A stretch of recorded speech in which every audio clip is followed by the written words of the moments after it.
휴대전화로 몰래 찍은 30대 남성이 경찰의 현행범으로 붙잡혔습니다. 성관계를 하며 그 모습을 몰래, 그러니까 불법 촬영을 하던 남성이 현행범으로 붙잡혔습니다. 그런데 이 남성의 휴대전화에는 다른 여성의 영상도 있었는데요. 경찰은 추가 피해자가 있을 것으로 보고 수사를 진행 중입니다. 오늘 저희가 다뤄볼 주제는요, 이 불법 촬영입니다. 이게 뭐 이제 정말 뭐 화장실도 가기 무섭다라고 얘기하시는 분들도 많고 정말 걱정이 여러 가지가 아닐 것 같아요. 저는 뭐 모르겠는데 특히나 여성분들은 여러모로 좀 공공장소 이런 데 가면은 되게 걱정도 많이 되실 것 같습니다. 그래서 이 불법 촬영에 대한 이야기를 좀 해보면은 초범자한테는 관대하다는 얘기가 있는데 네. 얼마나 관대한 거예요? 이게 몇 년 전만 해도 몰래카메라라고도 지칭을 했었어요. 그렇죠. 이게 같은 말 아닌가요? 같은 말인데 이제 몰래카메라는 왠지 약간 장난스러운 느낌을 주잖아요. 어감에서. 그렇죠. 이경규의 몰래카메라. 옛날에 뭐 그런 것도 있었죠. 예. 그래서 이제 지금은 몰래카메라라는 용어를 잘 쓰지 않고 이제 불법 촬영이라고 하는데 몇 년 전까지만 해도 초범의 경우에는 기소유예도 가능했었어요. 장난으로 가졌다는 건가?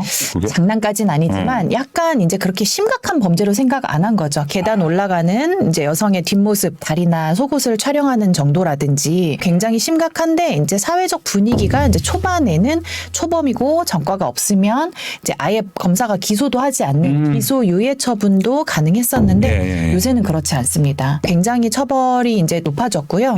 특히나 성관계 동영상 같은 경우는 그것도 이제 좀 더 수위가 높잖아요. 그것은 예전에는 이제 초범이면 집행유예가 나왔는데 요새는 거의 실형이 나오는 분위기로 굉장히 많이 바뀌었습니다. 잘 바뀌었네요. 잘 바뀌었어요. 예. 이게 피해자들이 그 정신적으로 받는 충격도 굉장하고 어마무시합니다. 이게 유포되는 경우가 많기 때문에 그 2차, 3차 피해를 막을 수가 없어서 맞아요. 이 처벌이 굉장히 강해지고 있다는 것을 이제 염두에 두셔야 될 것 같습니다. 네. 이 불법 촬영의 피해자가 미성년자인 경우에는 그럴 수 있겠죠. 성폭법 말고 아청법이 적용이 되면서 좀 더 가중 처벌이 됩니다. 또 이제 한편 이런 불법 촬영을 해놓고 이걸 가지고 협박을 하는 분들이 많아요. 내가 이런 거 갖고 있어. 그 내가 시키는 대로 하지 않으면 연인 관계도 뭐 그런 거 그럴 수 있다면서요. 있죠. 시키는 대로 하지 않으면 뭐 어떻게 하겠어. 이걸 유포해 버리겠어. 돈을 얼마 갖다 줘라든지 이런 것들을 이제 하면은 이게 강요죄거든요. 법에 의무 없는 일을 시키는 것. 네. 그런 행위들을 하면 좀 더 가중 처벌이 될 수 있습니다. 자. 그래서 주의하셔야 될 것 네, 같아요. 애들 얘기도 했습니다. 애들은 건들지 마라 이 새끼들아.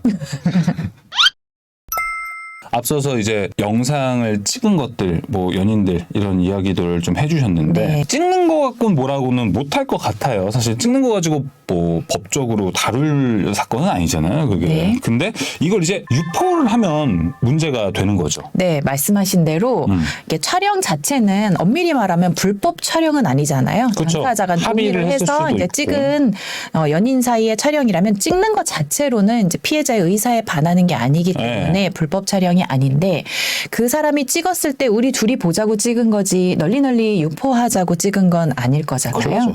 그렇기 때문에 이제 이것을 다른 데 넘기는 행위들, 다른 사람이 볼 수 있게 하는 행위들은 당연히 처벌이 됩니다. 당연히 뭐 합의하에 찍지 않은 거는 큰일 나는 거죠. 네. 촬영 자체만으로도 처벌이 되는데 네. 합의를 했다고 하더라도 그 의사에 반해서 유포를 하면 처벌이 된다는 말씀입니다. 알겠습니다. 한 가지 더 이야기 해보자면은 그거를 이제 막 인터넷에 퍼가거나 막 네. 떠나르거나 되게 유포가 한 번 되면은 일파만파 퍼지잖아요. 이게 그거를 시청하는 것만으로도 처벌을 받을 수 있나요? 보통 보면 이제 친구들끼리 재미로 야 이런 거 있어 하면서 돌려보고 전혀 내가 만든 것도 아니고 네. 내가 관여한 게 아니지만 저도 어딘가에서 이제 공유를 받은 것들 친구가 재밌는 거 있다면서 나도 보여줘 해서 이제 단체 카톡방이나 이런 데 올렸다고 한다면 그것도 처벌될 수 있어요. 그렇겠죠. 네. 내가 꼭 찍은 것만 이건 잘못했다는 게 아니라 이거를 이제 유포시켜서 전파시키는 행위를 막는 게 더 중요하기 때문에 네. 당연히 처벌이 되고요. 공유하는 거, 그렇죠. 시청하는군요. 처벌이 됩니다. 예, 불법 촬영물을 소지하거나 구입하거나 뭐 다운받아서 저장해 놓거나 하는 행위들도 전부 다 처벌 규정에 들어가 있습니다. 예. 그래서 단순하게 생각하면 내가 그냥 어디에 보여줄 거 아니고 나 보려고 재미로 보려고 다운받은 게 뭐가 죄야 할 수 있지만 이게 불법 촬영물이 돌아다니는 건 굉장히 위험하기 그렇죠, 때문에 그렇죠. 예. 그런 측면에서는 그런 단순 소지나 시청 행위도 처벌된다는 것을 꼭 기억하셔야 될 것 같습니다. 그럼 뭐 만약에 불법 촬영물을 내가 뭐 갖고 있거나 경찰에서는 소지를 하고 있어요. 형량이 어느 정도 돼요? 법에 규정돼 있기로는 3년 이하의 징역 또는 3천만 원 이하의 벌금으로 규정이 되어 있습니다. 되게 세네요. 상당히 생각보다 소지한 것만으로도 네, 그렇습니다. 물론 이 법정형대로 이건 최고치이기 때문에 네. 이게 그대로 나온다고 볼 수는 없지만 그래도 징역형이 규정되어 있다는 거는 이게 가벼운 범죄는 아니라는 거죠. 상당히 중한 범죄로 취급되고 있습니다. 자, 오늘도 법률톡톡도 하나 얻어갑니다. 네. 자, 그러면은 이제 당연히 뭐 공유하거나 소지하고 있는 거는 불법인 건 딱 알겠어요. 근데 이걸 내가 피해자 입장이라면은 일단은 멘탈도 나갈 것 같은데, 어떻게 좀 대처를 해야 될까요? 일단은 이제 피해자분들이 자기 영상이 퍼지는 게 너무 이제 충격적이고 그럼요. 부끄러워서 신고하는 걸 주저하시는 경우가 많은데 그래도 경찰에 신고를 하시는 게 가장 우선입니다. 네. 자기 그 증거물들 캡처본이라든지 링크라든지 이런 것들을 챙겨 가셔서 이제 신고를 하시는 게 우선이고 네. 신고만으로는 그 이미 퍼져버렸을지도 모르는 영상을 삭제하거나 내리는 것까지는 어려워요.